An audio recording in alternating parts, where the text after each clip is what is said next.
falling for so long.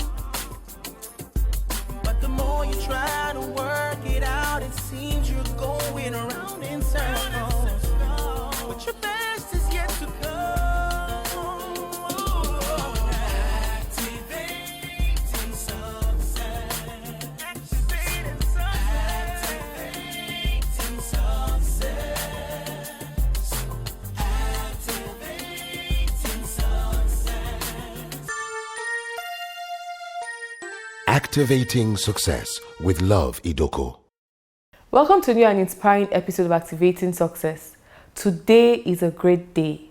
Get excited about your life. It is possible to be whoever you want to be.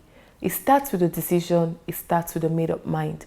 Don't go away. Stay right there. We'll be right back. Thank you.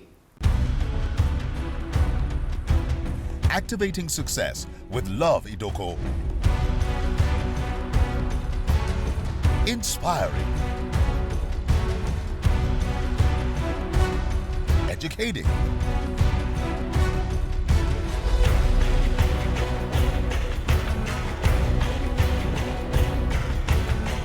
empowering, and creating successes.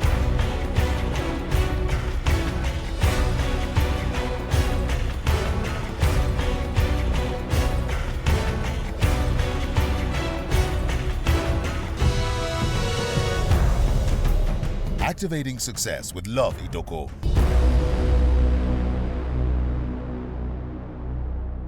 Welcome back. In case you just tuned in, this is Activating Success with Love Idoko, and we have been speaking with Apostle Abel Uloko of the Abel Uloko Ministries and also the team lead of Impact Foundation. We're so glad to have you here today, sir. Such a joy to be here as always.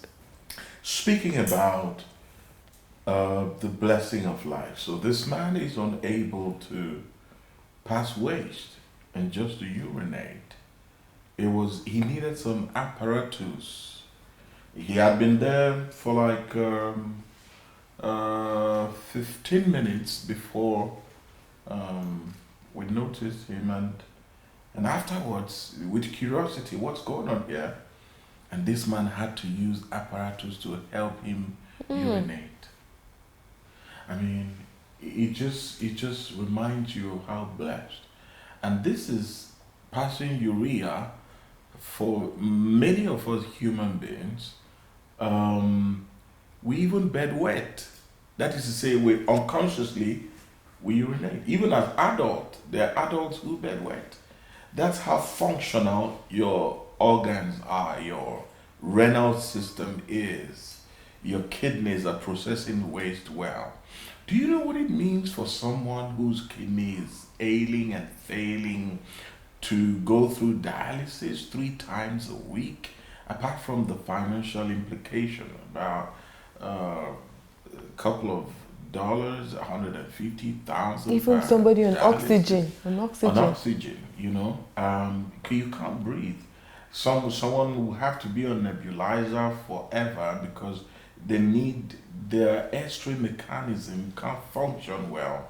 Their renal systems can't function well. So it's a whole lot. I cried one day in thanking God, and this is what happened. Someone reached out to me, Pastor, please pray for me. Pray for me. And because this person is a child of God, she might even be watching right now. And she said, Pastor, pray for me.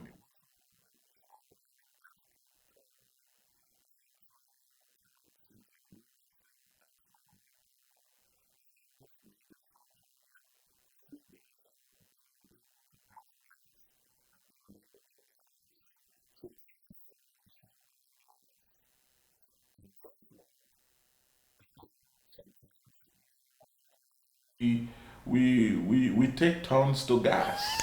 Yeah, just being human. Let me be vulnerable a little. Yeah.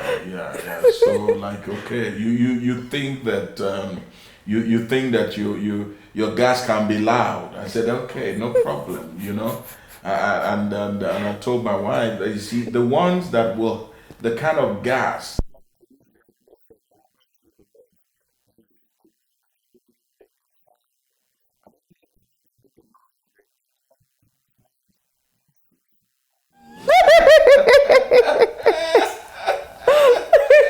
Or they even speak team names. Msu.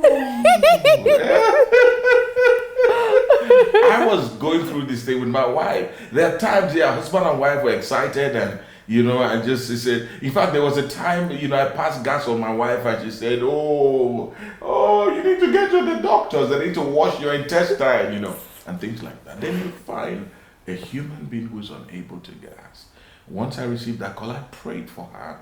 By the following day, she called that God has answered. There's a rumbling in her stomach now, and she's been gassing and gassing, and the person is jubilating. And most humans, we in fact, the gas will escape without our permission, respond to nature's call.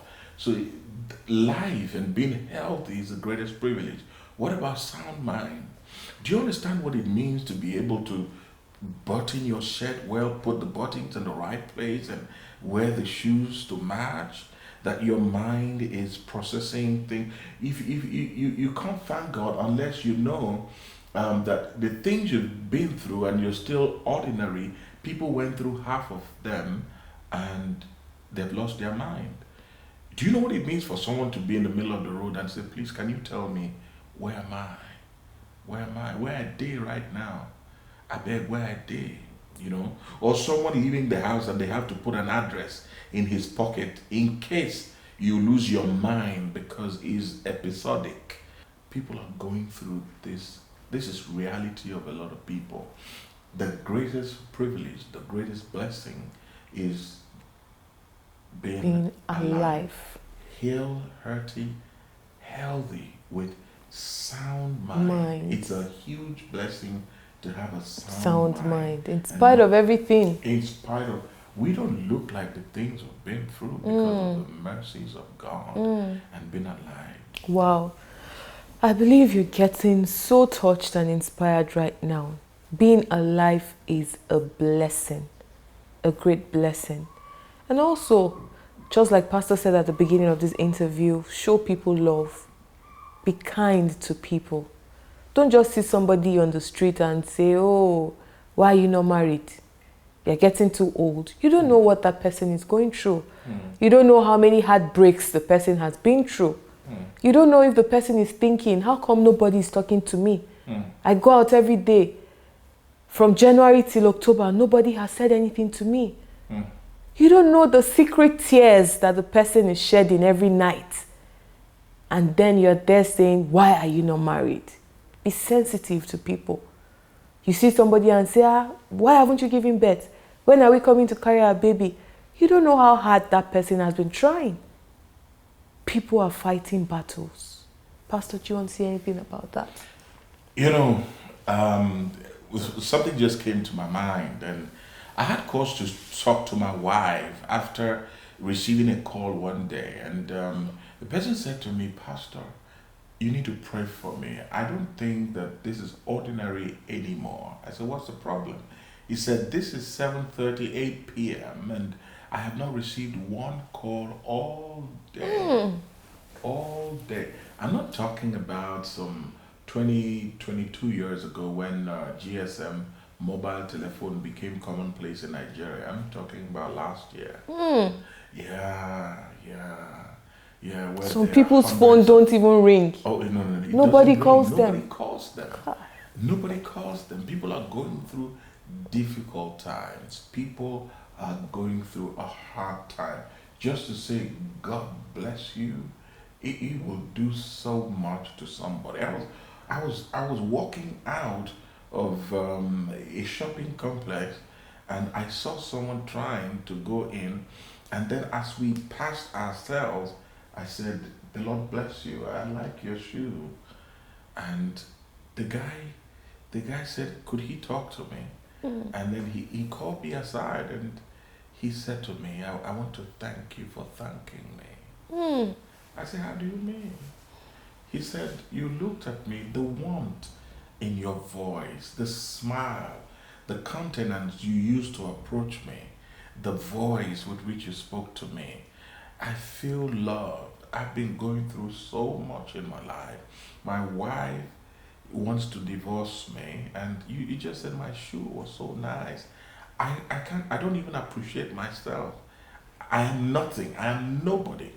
But thank you for putting joy in my life. Thank you for making me feel I'm somebody. I was walking out of, he was walking in, I was walking out. And just right at that door, and I walked out of that place, I was driving, and I just kept talking to myself. Just one word can change somebody's life.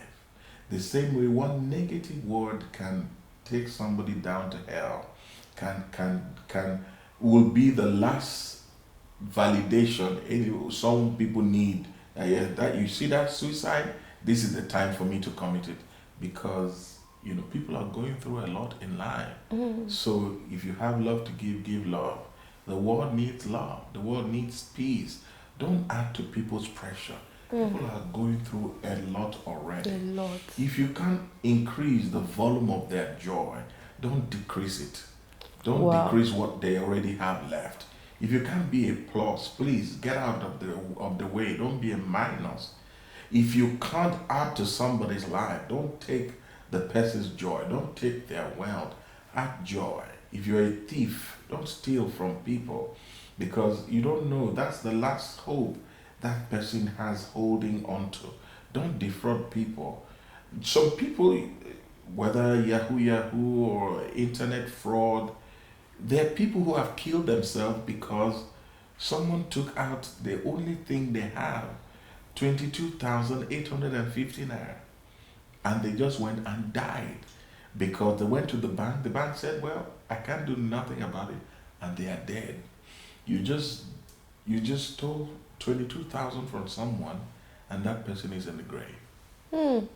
So some of the things we do, we rob people of joy, rob them of their possession, rob people of their pride, and it's killing people. So let's promote joy, let's promote peace, let's increase happiness, and the world will be better. The world will be a better place. Your story just brought tears to my eyes, because it's so touching. People need to feel that other people love them. People are suffering. There was a little lady, just about 16 years, and I sent her a cake on her birthday. And she called me and said, Auntie Love, can I tell you something? This is the first time I'm having a cake on my birthday. Wow. You don't even need to spend money. The words you speak. That is to say, her parents who gave birth to her have never given her a cake. I'm sure they can't even afford it because they live in the village. Wow. Wow. So please, if you're watching us today, I believe that you're getting touched by this conversation. Show people love. Finally, for someone watching you right now who is going through a difficult time, who has been through hell and high water, who is frustrated and at the verge of giving up, what word of encouragement do you have for such a person?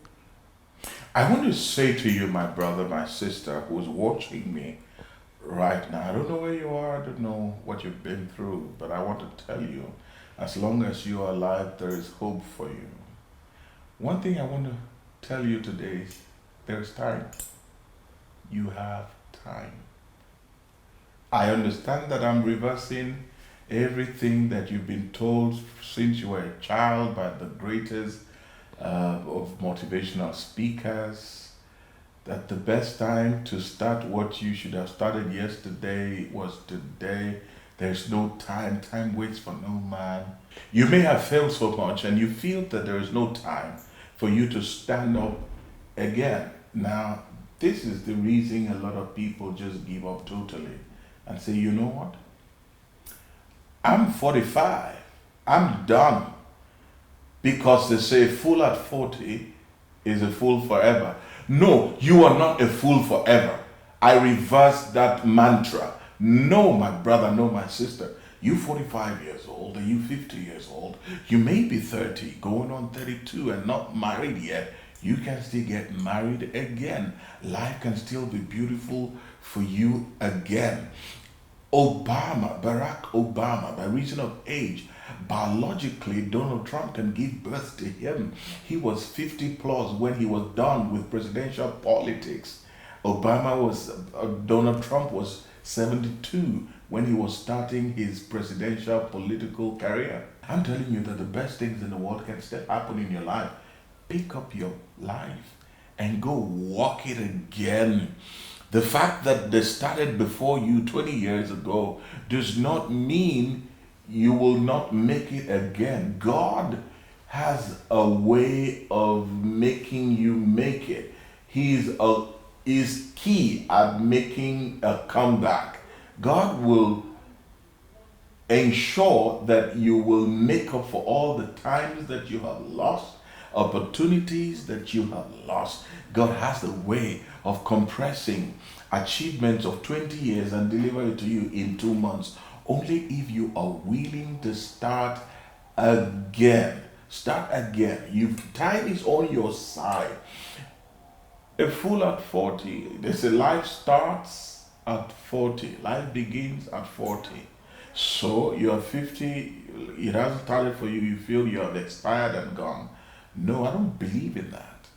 Life starts when you realize yourself, when you wake up to begin to actualize and fulfill your destiny and your purpose. For people, life starts for them at 16. Justin Bieber was that man that bought a private jet at the age of 16. Oh, it was Beyonce who was 20 something when he bought a private jet for her boyfriend. So they were not 40. How old was Mark Zuckerberg when he founded Facebook and revolutionized social media? And literally the internet is buzzing all over the place. So you've got life. And some people start at 45. They realize their destiny at 50. And in the next 10 years, they change their world. So you've got time, you've got life.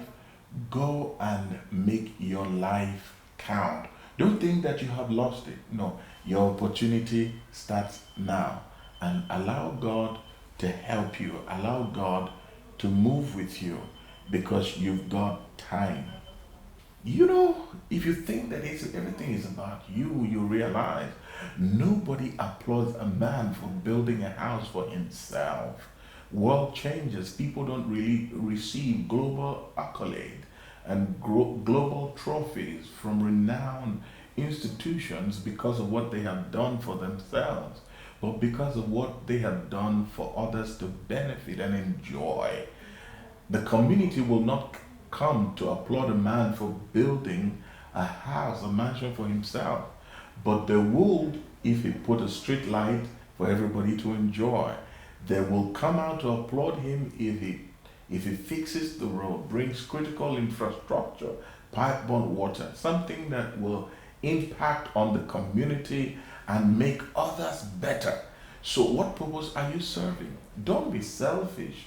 You need to serve. When you are serving a purpose bigger than yourself, know that you are on the path of greatness, a purpose that's beyond you. You are not great because of what you have achieved for yourself, but you are because of what others have been able to achieve for themselves because of you. Nobody just suddenly becomes. Serve a purpose. Who are you serving? What vision are you serving? Apprenticeship, people who don't want to serve, they don't go anywhere. They are not learning. And the greatest opportunities come in the place of service. Time will fail me to tell you about Rebecca of Mesopotamia. Oh, she was at the well when Abraham sent his chief servant to go find a wife for his son Isaac. And the servant prayed, Father, that the woman who I will meet at the well will be the wife for my master's son. And it happens that Rebecca of Mesopotamia left the city to the outskirts of the city to fetch water, perhaps for house chores for her parents. Rebecca at that point was beautiful, fair damsel, and at that point she could have been fraternizing and carooding with the naughty Nancy's and bad Barbaras and lousy Lucy's and enjoying herself, but no, she refused to go and parade her beauty for the boys. Okay, in the red light district, she placed herself in the place of service. Listen, there is a bridge that connects favor and service. I'm telling you, the greatest anointing comes from the place of service. The anointing you don't serve, you can't receive. The value you're not willing to serve, you can't attract. And while she was in the place of service, she was located at the well, and she became the global queen mother, okay, the first lady of a new nation after Abraham. That's what happens when service comes. People want to blow suddenly. Instant MD, CEEs, CVEs, and CEOs. That's what they want to become. You don't become suddenly. People look at many people today who have become, they don't know how long they have been working, how hard they have been working, how much they have been laboring.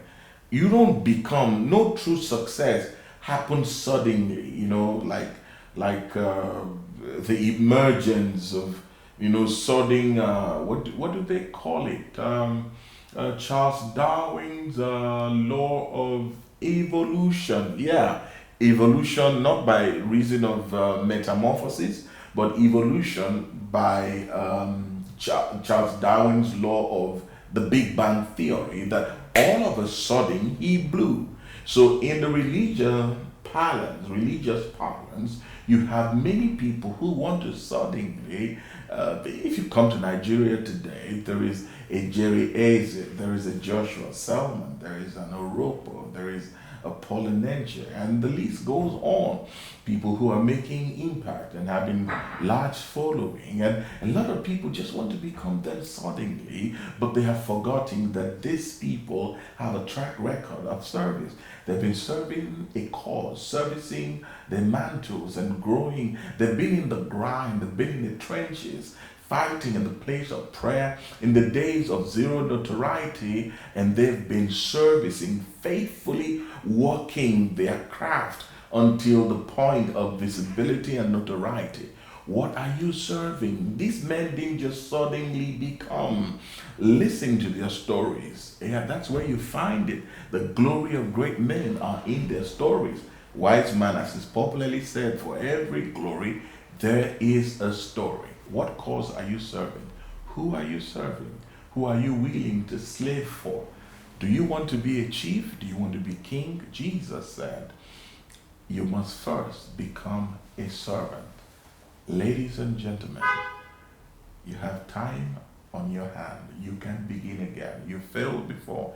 You've lost loved ones, lost money, lost people, lost opportunities. I mean, foreclosure here and there, forlorn dreams, lost causes. You've lost money and lost all of those things. You can bounce back again. You've got time. Start now. Begin to walk your way up. As long as you have life, you have hope. This is incredible. Thank you so much for being here today. We're so glad to have you. But before I go, you realize that this is activating success. For 8 years and counting, you have inspired me. You have been inspiring countless of people around the globe. And this is me on behalf of people who don't have this proximity, the privilege of proximity with you and the platform to say this to you. This is me coming back and representing myriads of people, and with plethora of their gratitude to you, to say thank you for activating success and keeping Nigerians and Africans and people of the world inspired. And you've been doing this consistently for 8 years and counting. And, thank you. And the list goes on. I'm privy to certain things that you do on Activate Success International Foundation, the funds that you give people, startup grants that you give people to power their entrepreneurial spirit. Indeed, you are contributing to the growth and development of industry and enterprise in Nigeria. Yeah, that's what you're doing. SMEDAN needs to give you an award. The Nigerian government, through the Merit Awards Office, needs to give you a national honor, either a member of the Federal Republic or officer of the Order of the Niger, or commander of the Niger, as the case may be, I believe that you are deserving of applause, accolade, and double honor.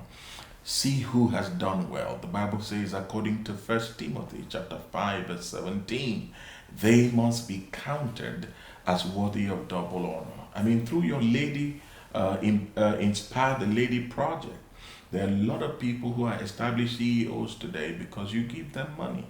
You go to the NYC camps, inspiring and challenging myriads of Nigerian youths to go and become better people in society. You are recruiting entrepreneurs, creative minds to go out and better their lot, and thereby affecting Nigeria positively. You've been bringing people here to talk about their story, their success story, but I think that you are the biggest success story that someone should be talking about right now. Thank you so much. And Justice Alassane Idoko, incredible sage of this age, but was cut short in death and has made his transition. He is singing, looking down upon us with the celestials and angels up above in heaven today. Who is your father? The Honorable Distinguished Justice Alassane Idoko. I believe that he is so fulfilled for having the privilege of having you come through his loins. And thank God for a matriarch of inestimable consequence and value, Evangelist Lydia Idoko, your mother. I'm grateful to God because all over the world, you know, she sits back and sees the wonderful things that people write about you, testimonials from people. And do you know, beyond food, beyond any medication, the good news and the tales of good deeds from a product of her womb, her daughter that closed was the last seed of her precious womb, is bringing to her heart. There is nothing like it, that you have brought a child to the world, and like the Bible declared, there will be like olive trees around your table. And that child is a fulfillment of biblical prophecy. At a time when children are failing their parents. I mean, thank God for your life. Thank you so much. Thank you. We can't thank God for you enough. I mean, I'm usually not in want of words to appreciate people, but when it comes to you, sometimes I'm short of words. And even the Webster's definitions are not helping me, because as I want to appreciate you, it looks like, you know, they are flying out of my medulla. But I can't say enough to say, now you Biko. Thank you so much. What a great joy to have you here today. Thank you. I believe that you have been so inspired today. Please follow our YouTube channel, Activating Success with Love Idoko, to watch this same episode and also other inspiring episodes. Join us, same station, same time next week. See you.